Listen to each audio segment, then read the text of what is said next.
Hi hello नमस्कार मैत्रिणींनो, चला आजचा व्हिडिओ बनवूया कोळंबीची भाजी। ही छानपैकी मोठी कोळंबी घेतलेली बघा, स्वच्छ धुवून घेतली तिला 2 ते 3 पाण्याने आणि तिचा मधला काळा धागा वगैरे सगळं काढून घेतलेले आणि स्वच्छ करून घेतली। तर चला बघूया आजची रेसिपी कशी करायची। एका भांड्यात काढून घेऊ। चला आता कोळंबी आपण स्वच्छ धुवून घेतलेली आहे, त्याला थोडंसं मॅरिनेट करायचं आहे। त्याच्यात टाकू थोडीशी हळद, थोडंसं लाल तिखट,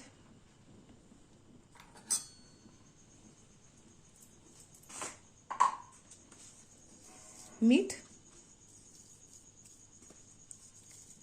आणि एक अर्ध्या लिंबाचा रस। तुमच्याकडे चिंच असली तर चिंच घालू शकता किंवा मग लिंबू तर अवेलेबल असतंच घरामध्ये, तर अर्ध्या लिंबूचा रस लावून याला मॅरिनेट करून ठेवू।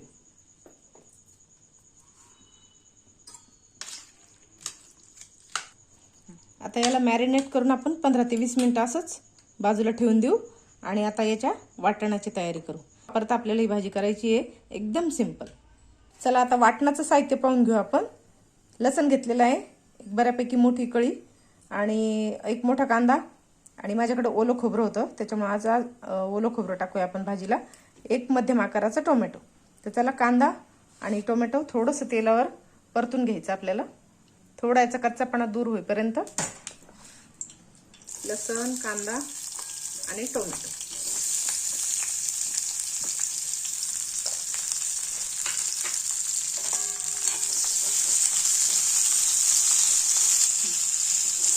चला आता आपला कांदा आणि टोमॅटो लसूण भाजून झालेले आहे छान। तर चला याचं एक वाटण तयार करून घेऊ। त्या भांड्यात टाकून घेतलं आपण, याच्यात टाकू थोडीशी मूठभर कोथिंबीर,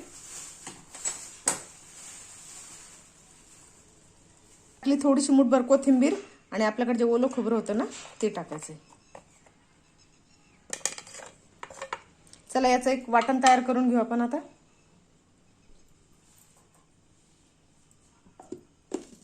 चला आता आपलं वाटण बघा मस्त तयार झालेलं आहे, स्मूथ वाटण तयार करून घेतलं आपण। याच्यात पाणी टाकलेलं नाहीये, तर त्याला तळून घ्यायचंय। आता छान याला 15 ते 20 मिनिटं मॅरिनेशन झालेलं हिचं। तेल तापत ठेवलेलं तर कढईमध्ये तेल बऱ्यापैकी गरम होऊ द्यायचं आणि गरम तेलात मग ही फ्राय करून घ्यायची।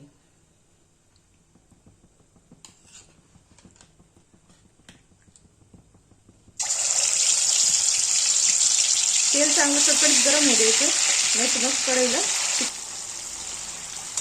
आता तेल बऱ्यापैकी छान आपलं कडकडीत गरम झालेलं होतं, कडकडीत तेलातच हिला तळून घ्यायचंय, नाही तर मग कढईला चिकटण्याची शक्यता असते। तर छान याला शिजायला फारसा वेळ लागत नाही, एक 2 ते 3 मिनिटांमध्ये होऊन जाते। तिला छान तळून घेऊ।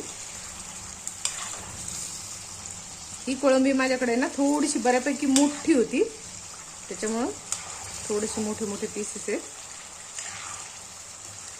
तिला तळून घेऊ आपण। चला आपली कोळंबी छान तळून झाली, आता काढून घेऊ आपण।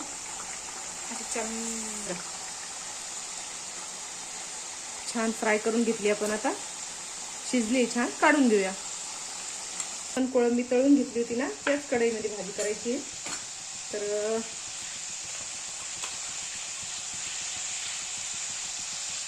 तर तेलात पहिले ओवा टाकून घेऊ आपण। फोडणीला ओवा टाकायचा आहे। मच्छीची किंवा कोळंबीची कोणतीही भाजी करताना फोडणीला ओवा टाकायचा।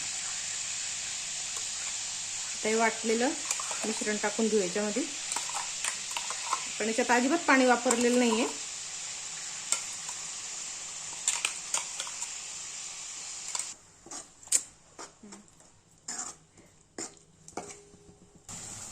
चला आपण याच्यामध्ये तेलात आता वाटण टाकून घेतलेलं आहे।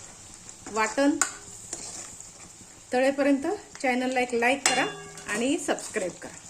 तुम्हाला माझ्या रेसिपी आवडतात की नाही ते पण कमेंटमध्ये सांगा। आवडत नसल्या तर का आवडत नाही ते पण सांगा।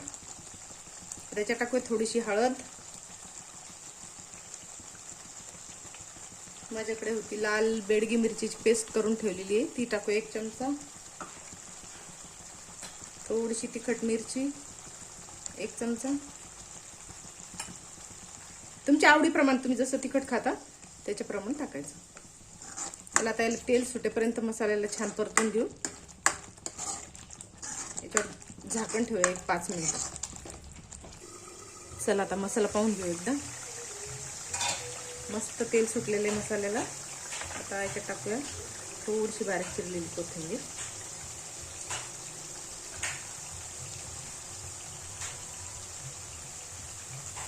आणि आता ही तळलेली कोलंबी. चला आता याच्यामध्येच अशा रश्श्यामध्येच ठेवायचं. याला अशाच अंगीच्या रश्श्यामध्ये 10 ते 15-20 मिनिटं ठेवायचं याला असंच. ते जास्त वेळ लागत नाही शिजायला. आता बऱ्यापैकी कोळंबी शिजलेली आहे तळणामध्ये, त्याच्यामुळे थोडा वेळ 5 ते 10 मिनिटं झाकण लावून ठेवू आपण याला. आणि याच्यात मीठ राहिलेलं आपलं टाकायचं. कोळंबीला आपण पहिले मीठ लावलेलं होतं, त्याच्यामुळे आता चवीनुसार मीठ टाकायचं.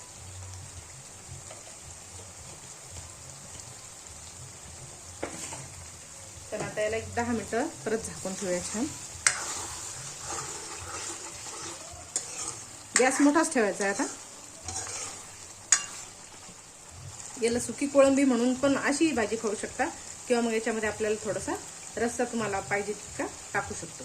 आपल्याला याच्यात थोडासा रस्सा टाकायचा आहे, त्याच्यामुळे याला 5 मिनिटं झाकून ठेवूया आपण. चला आता याच्यामध्ये जेवढा रस्सा पाहिजे तेवढं गरम पाणी टाकून घेऊ. साधारण एक अर्धा ग्लास पाणी टाकलेलं आहे फक्त मी, फार नाही टाकलेलं. बघा मस्त आपली कोळंबी तयार झालेली आहे.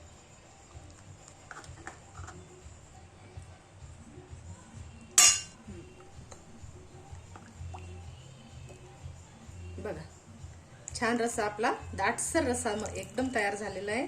भाजी वेगळी रस्सा वेगळा दिसत नाही अजिबात. खूप छान आपली भाजी तयार झालेली आहे बघा. तर रेसिपी तुम्हाला कशी वाटली नक्की सांगा कमेंटमध्ये. असं तुम्हाला वाढवायचं असलं तर आणखी तुम्ही वाढवू शकता. तर चला झाकण ठेवून याला 5 मिनिटं अजून शिजून घेऊया.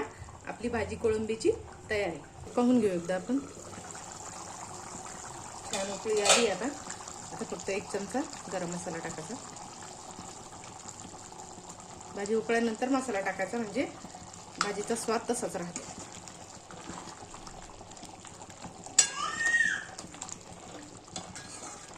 चला तर आपली भाजी मस्तपैकी तयार झालेली, काढून घेऊ. चला आपली भाजी आता काढून घेण्यासाठी ओके झालेली आहे. तर चला भाजी काढून घेऊ आपण.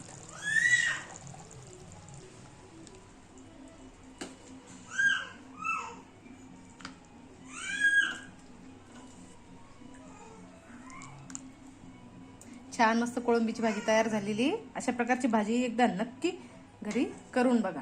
आणि रेसिपी कशी वाटली कमेंटमध्ये नक्की सांगा.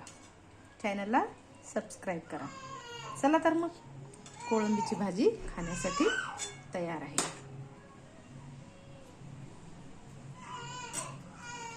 चला मग असंच एक छानसा चटकदार आणि खुमासदार व्हिडिओ घेऊन परत भेटूया नेक्स्ट व्हिडिओमध्ये. तोपर्यंत बाय.